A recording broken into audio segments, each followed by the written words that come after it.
iwe wawe huru, tushirikiane pamoja. Yeye mzee? Hata mimi natoka Migori. Okay. Mbunge wetu ambao ameshikwa hako hapo. Tunataka aachiliwe huru aende nyumbani. Sawa.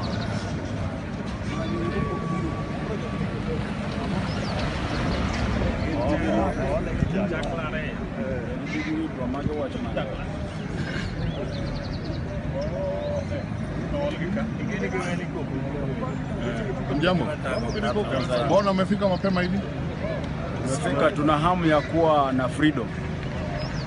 Lazima tuwe na freedom na lazima hatimaye itapatikana. Umetoka wapi?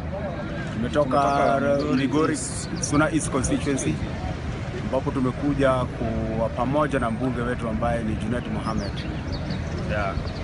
Tuseme watu wa kodi kwa jumla.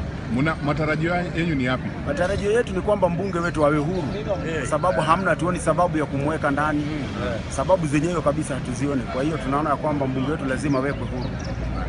Na muda utasema. Kwa hiyo muda ukifika, tunajua kwamba Wakenya watazungumza na sheria itazungumza. Kana tumekuja kwa wingi hivi, inamaanisha kwamba tuko naye pamoja. Niombe Guchieng. Wamwombea mbunge wetu.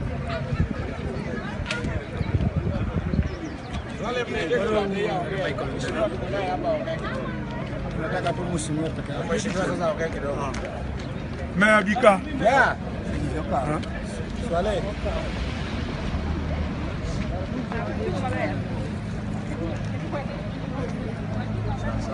Sawa.